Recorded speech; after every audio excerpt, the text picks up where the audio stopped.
Hello, everyone. I'm just going to give it a minute or two to give others a chance to join us. So we're just going to wait another minute or two before we begin.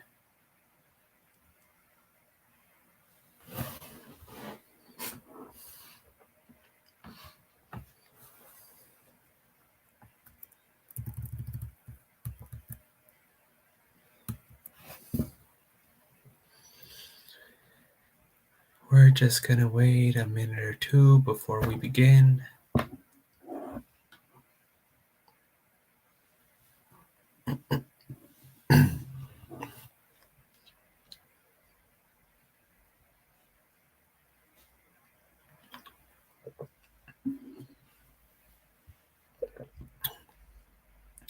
I know that many of our friends in the United States are probably very busy right now, either having their Thanksgiving dinner or getting ready to have their Thanksgiving dinner, depending where in the US they are. But I also know that many of you are outside of the US. And for you, it's just another day. So I'm just going to give it one more minute before we begin. I didn't have a Thanksgiving. We just had a regular Dana ceremony with the Bangladesh community today, as we always do. But that's also, you know, uh, giving thanks, right? Dana is to give, and thanks, we can say like rejoicing. We can rejoice in it. So there's an aspect of Thanksgiving to every meal invitation that the monks get.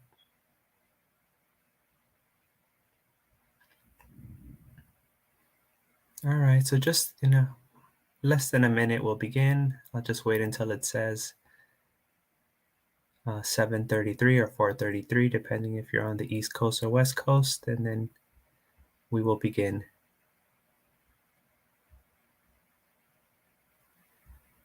Yeah, no, I didn't have any traditional Thanksgiving food today. Maybe tomorrow some people might bring some leftovers. Let's see what happens.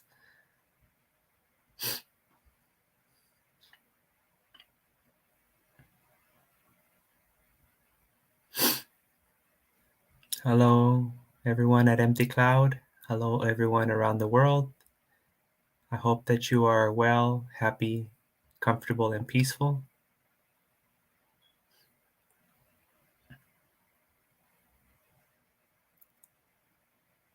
So today, I was hoping that we can practice Metta Bhavana, loving kindness meditation, or the cultivation of universal benevolence.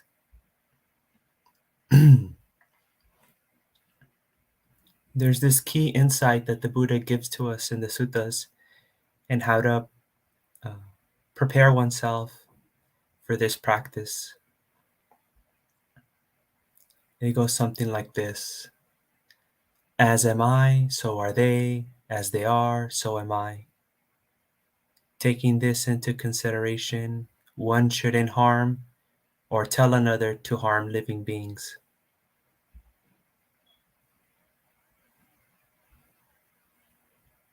So this is basically an empathic stance when we're able to uh, consider, jump into the shoes of the other, and see the other as ourself. And in the same way that we would want to be free from harm, we suspect, we infer that other beings also would like the same. So I also would like to be well, happy, comfortable, and peaceful. So I suspect, I infer that other beings might also want to be well, happy, comfortable, and peaceful. So may they be well, may they be comfortable, may they be peaceful. So we start from this place of empathy, this place of stepping out of oneself and taking others into consideration. seeing others as oneself.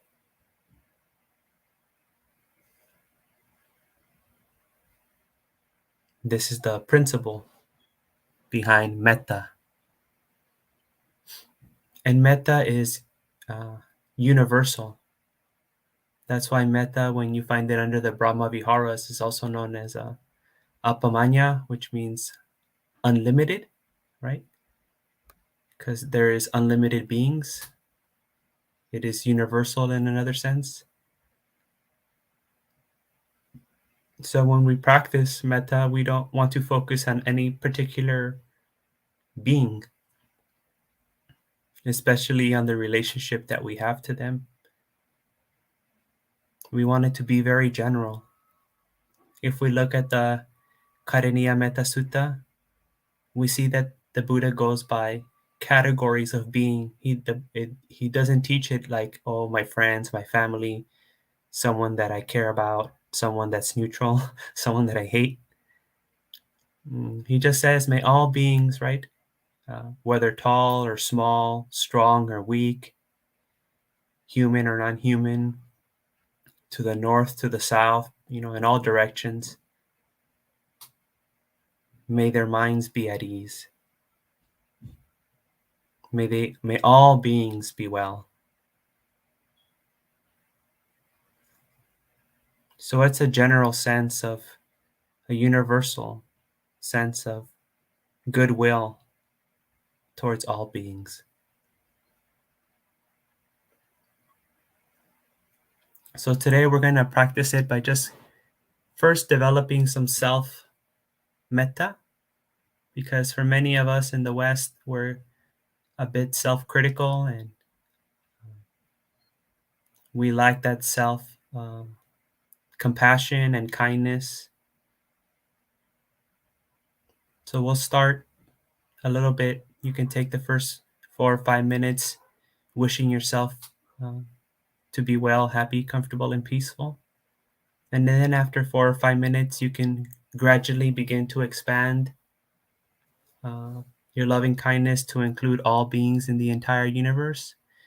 For example, you can begin with wherever you're staying, your house, the building. May all beings in this place be well, happy, comfortable, and peaceful, whether large or small, human or non-human, known or unknown, be well, happy, comfortable, and peaceful.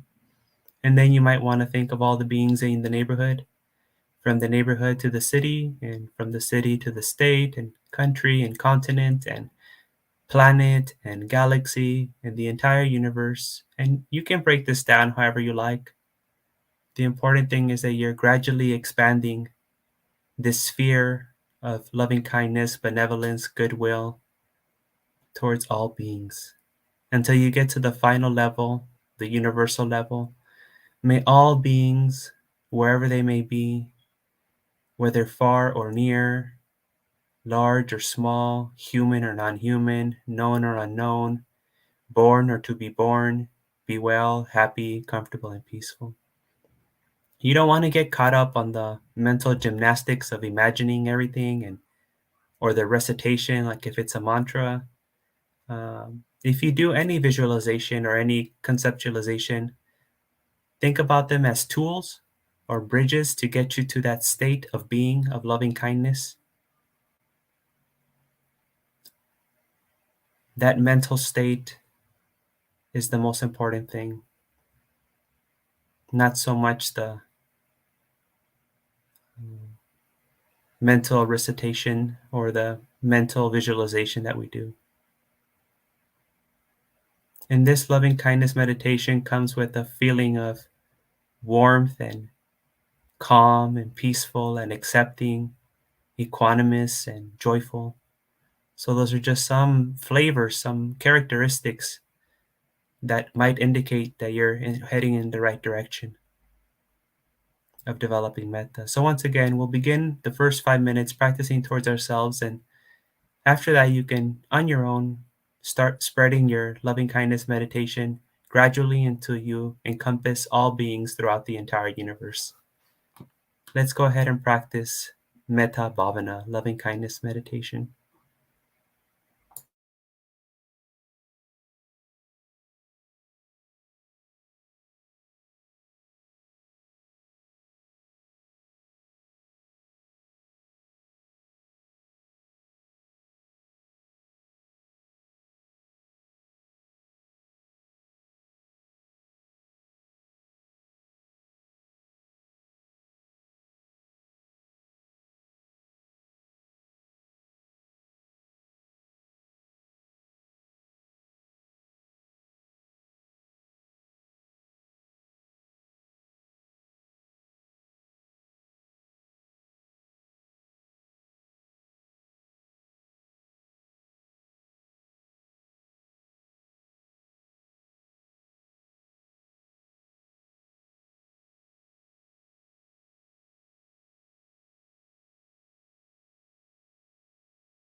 So now that your mind is calm, body is relaxed, you can bless yourself with your calm mind by the great wisdom and compassion of the Supreme Buddha, truthfulness of his teachings, Dhamma, noble qualities of his perfect disciples, Mahasangha. May you be well, happy, comfortable, and peaceful.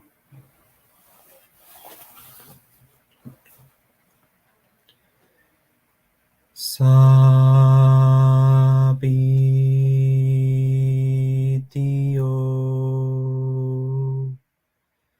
Vivanjantu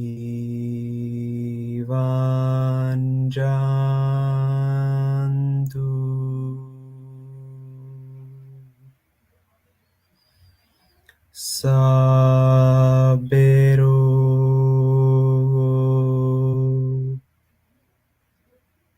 Vinasatu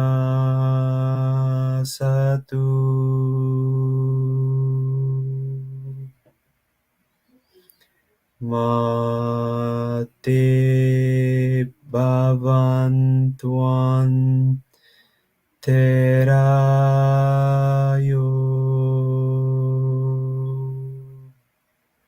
Suki Digayuko Bhava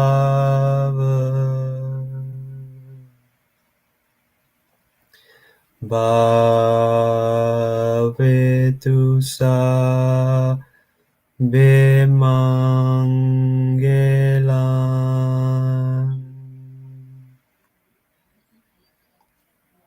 Rakantu Sa Bedevata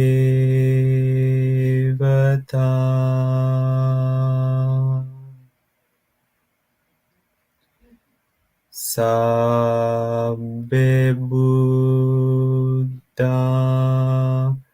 Nubhavena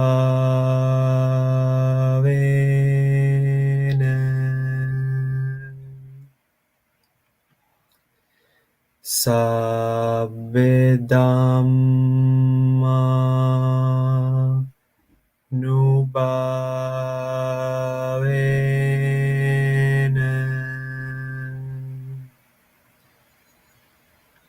Sabbe Sangha Nubhavena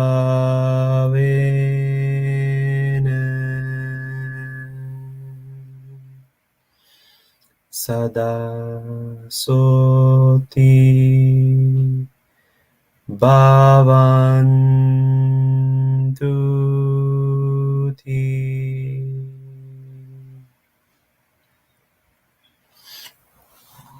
Also, through the power of this meritorious action, may you be free from immature company, and may you always have good companions until you attain Nibbana. Imina punya kamena mame bala samagamo satam samagemo hotu Yavenibbana patiya.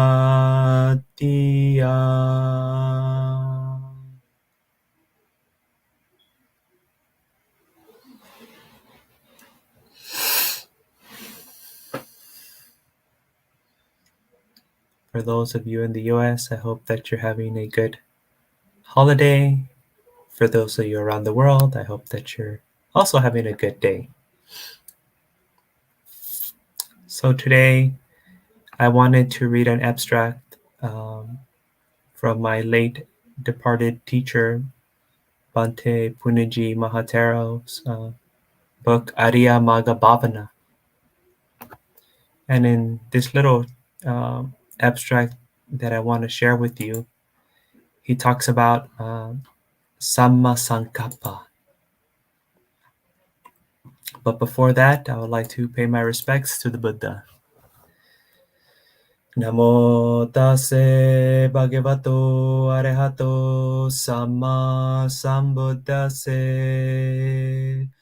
Namo tase bhagavato arahato samma sambuddhase. Namo tase bhagavato arahato samma sambuddhase.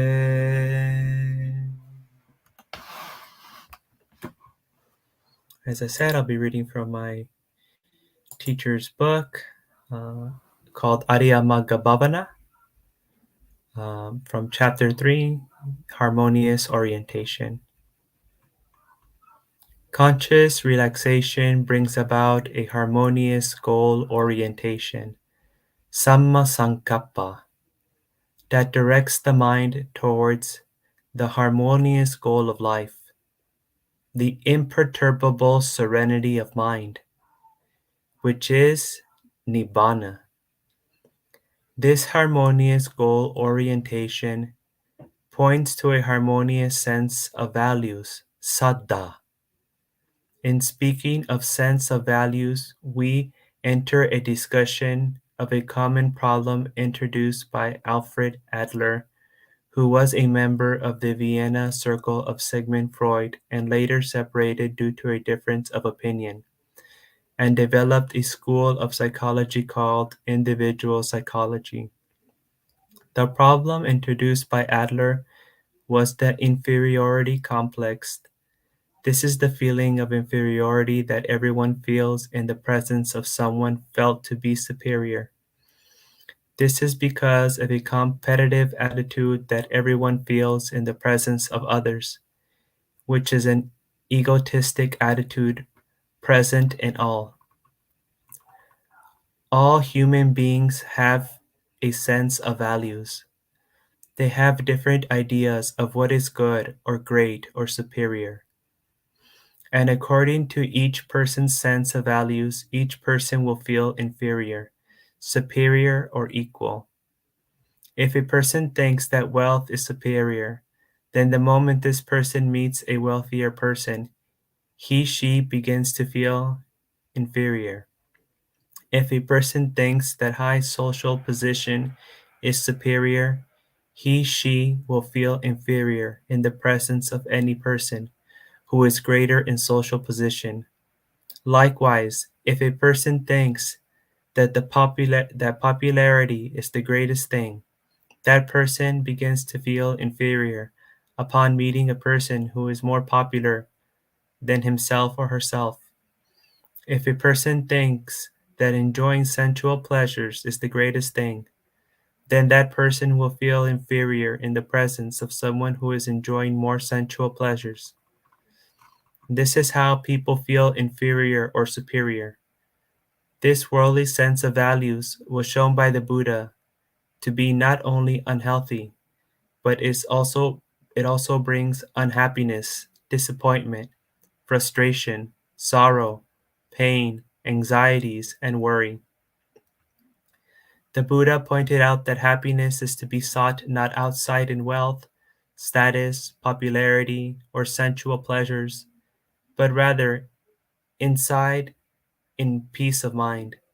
This happiness within is inner peace, calm, or tranquility of mind. If one can understand that inner peace is the greatest thing in the world, then one will automatically begin to seek inner peace. When one meets a calm person, one does not feel inferior anymore, but one begins to appreciate the person, and one is inspired. When we are really convinced that calmness is the greatest thing, we do not need tranquilizers.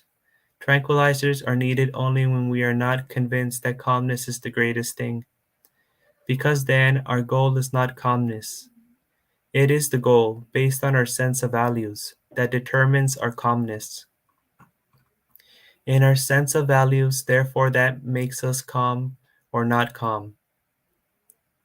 You have heard the word Nibbana, which is regarded as the ultimate goal of the Buddhist.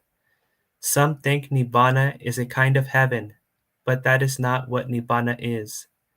Nibbana simply means the imperturbable serenity of mind. Nibbana is the tranquility of mind that is not shaken by anything, even in the face of death. It is a tranquility of mind that can never be disturbed. This is why it is called the unperturbable serenity of mind. We become what we value or worship. When we understand and appreciate the value of Nibbana, it becomes our goal in life. This results in a reorientation of our life to reach this goal. Then, we do not need any special effort to attain Nibbana. Our life is automatically reorganized to reach that goal. This reorganization of life is called entering the stream, Sotapanna. Even if we cannot reach the end in the present life, we will reach it within 7 lives. Therefore, this entering the medial way confirms the well-known saying of the Buddha, there is no happiness apart from the Dhamma. Sukhan che na vina Dhamman. This explains why the Buddha introduced his teaching as the way to end unhappiness, rather than the way to end evil. The way to end evil appears as suppression of emotions and unhappiness. This is why religiosity and asceticism is commonly seen as self-torture. This is also the reason why Puritans were hated. If instead of talking about self-discipline that people seem to deride, we begin to talk about happiness that is derived, not from expression of emotions, but from relaxation of the body and tranquility of mind, then being good and being happy becomes the same thing. This kind of happiness is a return to the original equilibrium that was lost during the troubles and tribulations of life. If we examine a baby in a happy mood, we observe that the body is relaxed and the mind is calm. The moment the baby begins to cry, the body is tensed and the mind is disturbed. This means the original state is an undisturbed, calm state of mind. As we grow up, we find ourselves being disturbed by many favorable as well as unfavorable circumstances. This disturbance is really a reaction of the organism to environmental stimulation, where we lose our original equilibrium quite unconsciously. We do not even know how to return to the original state. Often we enjoy this disturbance. We do not realize the extent to which we suffer as a result. Today, the modern psychologists call this disturbance stress. It was this stress that the Buddha called suffering, dukkha, and showed the way out of it by returning to the original equilibrium or homeostasis, which is nibbana. It is important to understand that the cause of all our unhappiness and our feeling of insecurity in the world is the emotional reaction to the 3 kinds of sensations, pleasant, unpleasant, and neutral, which is commonly called craving, though the more accurate term is emotional reaction, tanha. This self-centered emotional reaction is the cause of all of our unhappiness, according to the Buddha. This is confirmed by the modern research on stress and stress management. So I just wanted to share with you this little abstract from uh, my late teacher Bhante Puniji's book Ariyamaga Bhavana, chapter 3, when he talks about Samasankappa. Samasankappa is the second step in the Noble Eightfold Path, right after Sammaditthi. And we see that from Samasankappa comes Sammavacha, Sammakamanta, and Sammajiva, right speech, right action, and right livelihood. And for many of us, it's very difficult to practice right speech, right actions, and right livelihood to keep the 5, 8, 10, or 227 or more precepts, depending how many you're keeping. Because we're trying to do it, as my teacher said, we shouldn't, as a way of control, as a way of discipline, as a way of some outside force trying to control us. The Buddha, our teacher, society, our parents, trying to be good for others. But there is a autonomous way of keeping the precepts, of having right speech, right action, and right livelihood. And that is when your goal is a harmonious goal, the goal of nekama, the goal of abhyapada, and the goal of avihimsa.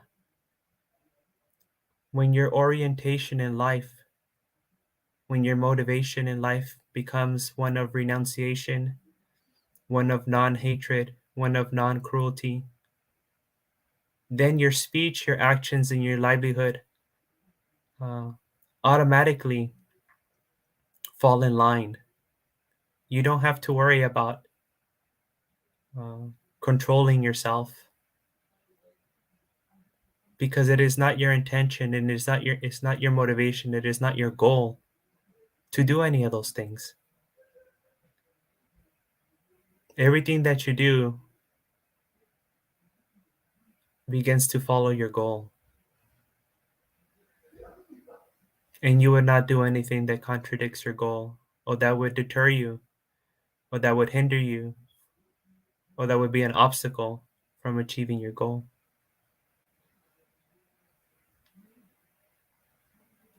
After we have the correct understanding or comprehension of samaditi, which is explained in many ways, either as the Four Noble Truths or Paticca or in many other ways, as we see in the Samaditi Sutta by Venerable Arahant Sariputta.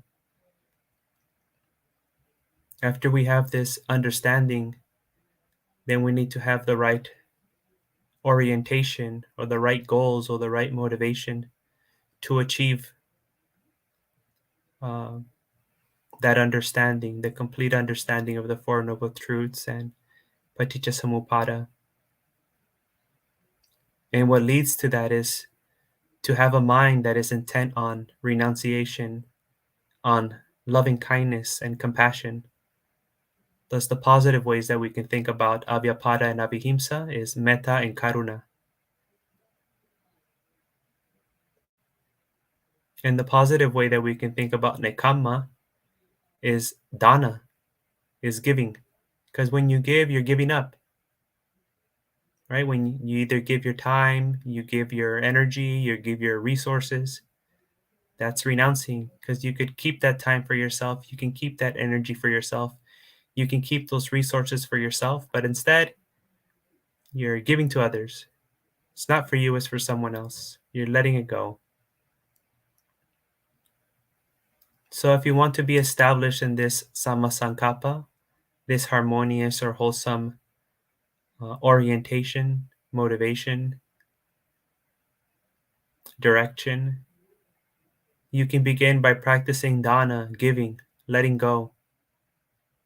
When you wake up in the morning, instead of thinking, what can I do for myself? What would I like to eat? How would I like to enjoy my day? You can think about your partner, your family members, your roommate, your coworkers. What can I do for them? When you're online thinking about shopping, getting something for yourself, oh, maybe it'd be nice if I get something for someone else. Maybe I should consider what others would like. When you're planning on going out with friends, instead of trying to get your way and impose your will on what you want to do, on what movie you want to see, on what dance club you want to go to, what you want to eat, you can think about what will make them happy. How can I make them happy? And also rejoice in that happiness. Mudita, altruistic joy. Others' happiness becomes just like your own. Okay, I think I went on long enough about Sama Sankappa. Um, so now, if you have any questions or comments, you can go ahead and put them in the chat, and I'll do my best to try to answer them.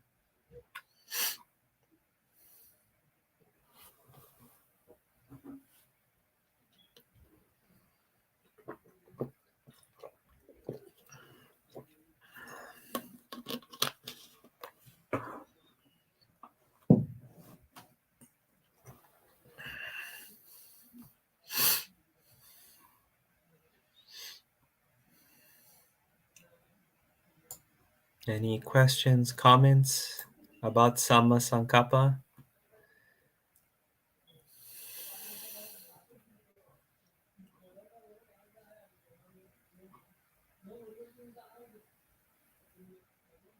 Everyone must be very full from their meal today, those of you in the US.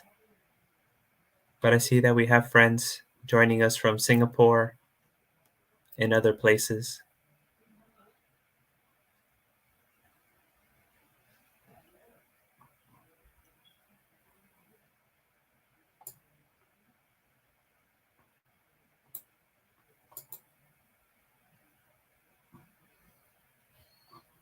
Well, since I guess a lot of people are in the food coma mode or chill mode, or maybe their mind's really calm now, right? You're very calm and you're free from doubts because your mind's so calm.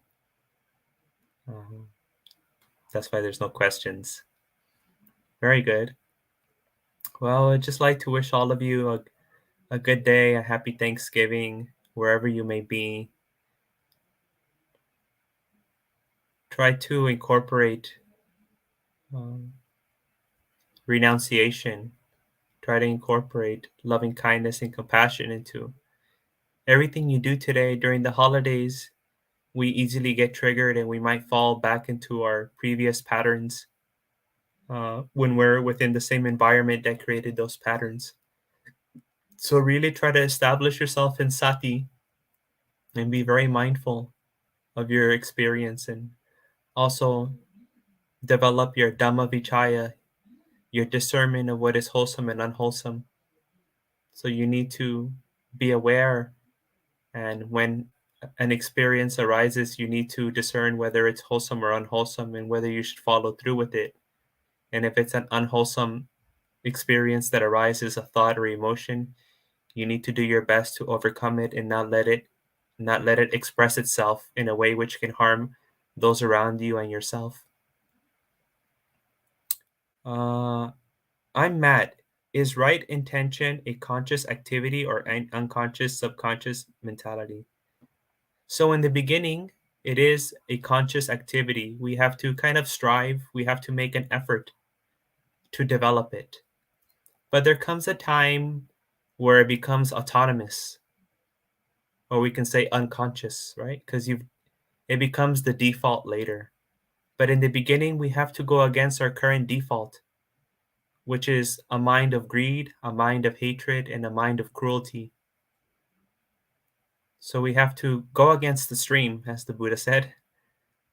We have to go against the way of the world, and we need to use energy, and we need to have faith in the Buddha, conviction in the teachings, and then in the Sangha.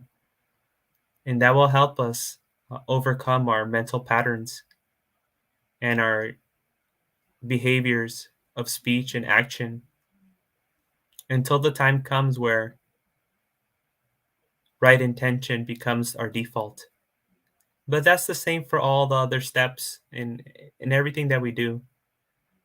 In the beginning, it's awkward and difficult, and after some time, it becomes more natural or intuitive until the time comes where it becomes the default and unconscious. So when you first learn to dance, you're very right? It's a very cognitive thing. Like, I need to step this way, I need to step that way, I need to move my arms this way, I need to coordinate with my partner. There's a lot of thinking going on when you first learn how to dance or any sport or martial arts. But then, if you ask top level athletes, they do everything autonomously, unconsciously now. It becomes embedded in them. So it's the same thing with right intention. Okay, now Rahul, do you have more examples of renunciation that one can practice uh, to counteract greed? Yeah, one is patience. I think the best one is patience, right? Being patient with those thoughts, being patient with those emotions and feelings, not giving into them. As the Buddha said, kanti paraman tapo titika, right? Like, patience and tolerance are the highest austerities or asceticisms, the highest practices. So first, I would recommend patience, and then I would recommend giving, dana, charity,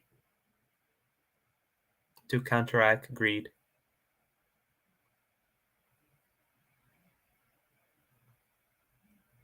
That's why I think sitting is so beautiful, because you're just sitting there and you have to deal with all the whirlwind and storm of things that are happening, right? Greed, hatred, and delusion arise when you're sitting in meditation, and you just have to deal with it, but not deal with it in a way where you're fighting against it. Don't resist it, but also don't be taken away by it, right? Let things just arise and cease without grasping. Be patient, be calm, don't be reactionary. You'll notice that when you're meditating and greed comes up or anger comes up, there's this excitement, right? And it gets bigger and bigger and bigger, and it begins to feel overwhelming and overwhelming and overwhelming. But if you sit long enough, you'll notice that basically that thing can't last. Your body and your mind gets tired eventually of whatever it is, that anger, that sadness, and you'll start going down. And once you experience this kind of arising, plateauing, and coming down, you begin to see that that excitement is not an indication of the importance of it, or you begin to see how that excitement is not an indication of actual real danger. And that brings some relief. You start to see, well, I didn't give into it, and I noticed that I survived it and nothing happened after it. And you see it happen again and it fades away again. And you learn not to give into this pattern of reacting and just giving into that pattern and behaving in the way that it wants you to behave, which is usually get up from your meditation or express yourself verbally and physically. And once you stop giving into it, it becomes, one, easier to tolerate, and two, the intensity of it lowers and the frequency of it also lowers little by little. So you build up a tolerance. The intensity, instead of going this high, now it's only this high. And instead of happening like, every couple minutes, it happens like every 30 or hour. So the frequency also changes. It becomes less. But that's through practicing patience, learning that we don't have to give in to every thought and every feeling and every emotion that arises, and that they don't always accurately represent what they're telling us. A lot of the time, they're just false alerts.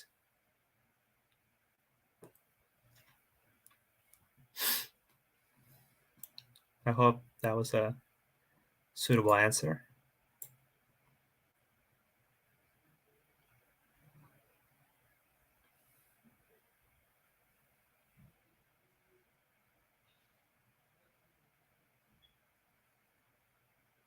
Okay.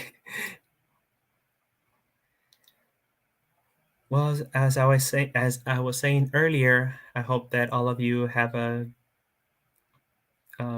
great holiday time. I know some of you have already been off for a couple days and will be off tomorrow and be off the weekend.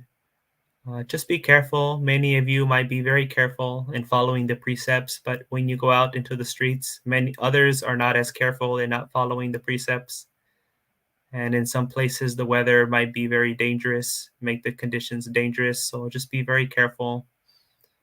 Don't try not to give in to people baiting you during the holidays, and try to be very conscious of when you're triggered uh, by family members or by the environment. Some of us are going to places and meeting people that are where we've had very difficult experiences, and that might trigger us. So also try to be aware and also try to practice healthy boundaries. That's very important during this time.